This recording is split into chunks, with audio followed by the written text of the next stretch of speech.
Hi class, this is Illustrator. A couple notes. First of all, you probably saw in the last video as I was editing it, I realized that my cat Bigelow makes an appearance. So I just thought I'd introduce you. This is my cat Bigelow. I also call him Fats because he used to be really fat.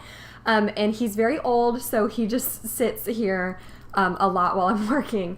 The other thing I wanted to talk about is the logo workshop that's coming up. If you're looking at these Illustrator tutorials and you're sort of struggling through them and you're thinking, okay, I can probably get it done for class, but I don't feel super confident in Illustrator, that's what the logo workshop is for. You're going to sketch your logos at the end of this week, and then at the logo workshop, you're going to bring your sketches with you to the meeting, and I'm going to help you get started in Illustrator. So any questions you have about Illustrator, any areas that you know you're struggling with, bring that with you to the logo meeting, and we'll have time to work on those. I'll be able to share my screen, you can share your screen, and I can help you figure out any tools in Illustrator that you might need to use. So we'll have half an hour in those logo workshops to get you started, and I'll give you some suggestions on creating things in Illustrator that will help you bring your logos to life. Now the last thing I need to cover in these videos is text. So let's take a look at text in Illustrator. It's actually very, very similar to InDesign. So you'll see here in your toolbar you have the type tool, just like you have in InDesign. You're going to draw a box to put your type in and just type away. So let's put state. Okay. Now, just like InDesign, the text is going to come in small and probably not what you want, and you can change that up here across the top. So you can make your text larger. You can change the typeface.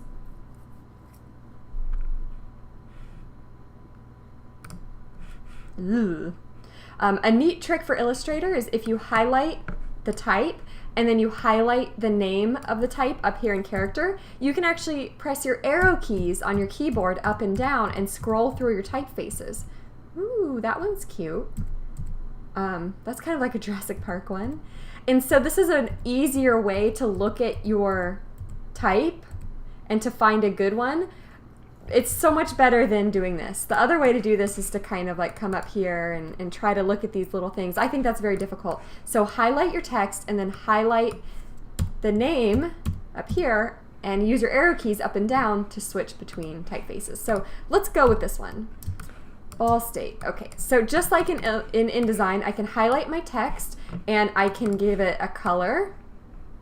Let's give this like a ball state. Actually, ball state red is that. Okay, I can give it a stroke, except that made it really ugly, so I'm going to press Apple Z to undo. Now, what's neat about Illustrator is I can start making some changes to this type. So I want to show you a cool trick called creating outlines. If I right-click on my type, see how my type is selected, I can press Create Outlines, and that will change my type from text to shapes. Now the bad thing about that is I can't edit it anymore. If I try to make a text box, if I try to get inside that text box, I can't. I end up making a new text box. That's not text anymore, so I can't change it. If I misspelled something, I gotta start all over. But what's neat about it, and I'm gonna zoom in by pressing Command plus, is that if I click on this type with my white selection tool, you'll see I can actually change the letters. So I can come in and I can move the letters one by one. Oops. And I can even double click on these anchors and change the shape of the letters. So if I want that L to be really thick, I can do that. I can come in, I can put the S down here. If I double click on the corner, I can give this like a really sharp point. Now this isn't looking great. I mean, I'm not making this look nice, but I'm at least showing you kind of how this works. And again, that's the white selection tool. So just to review, take your type. Since I've got Bigelow here with me, we'll do Bigelow's name, and let's give him that. That's a good, cute typeface for a cat, I think. Now we're going to right click, click Create Outlines, and now this type is pictures. And if I want to say change a color of one piece, maybe I want this O to be a different color, I can, with my black selection tool, double click And now I'm doing what's called sort of like going inside the type. What's confusing about Illustrator is that it works the same way as Russian nesting dolls. The way Russian nesting dolls work, I'm sure you're all familiar with them. They're those little wooden dolls that open up. You open it and there's a smaller one inside. You open that and there's a smaller one inside. You open that and there's a smaller one inside.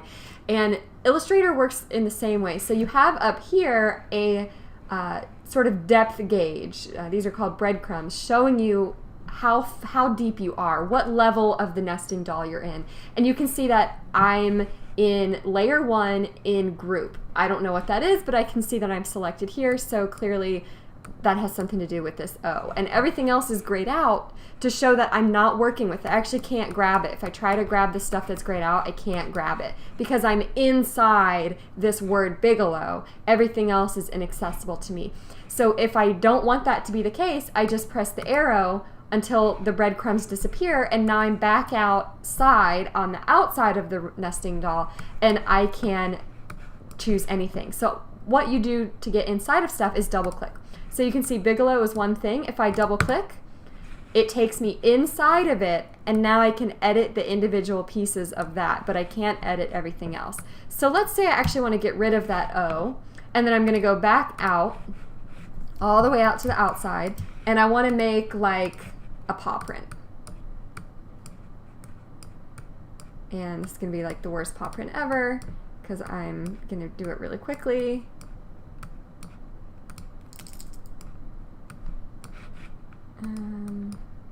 There we go. So that is terrible. So now I have a little paw print, and I can use that instead of an O. So some cool tricks with type that you can do. This kind of technique is great for a logo because a lot of times you might want to drop a letter out. It's actually suggested when working with logos that you do make at least one change to the type, even if it's something like making this I skinnier. That way people can't recreate your logo very easily. I actually think that looks bad. I'm going to undo it. Since I have the paw print, I don't need to change anything else in here. But just some techniques for creating type and then changing the type, getting rid of letters. I could even come in and, you know, if I double click to go inside, I can change the color of some of these but not others. So lots of opportunity in here. But again, we'll revisit this at our logo workshop. So practice, see how it works, bring your questions to the logo workshop, and we'll get you started on your logo there.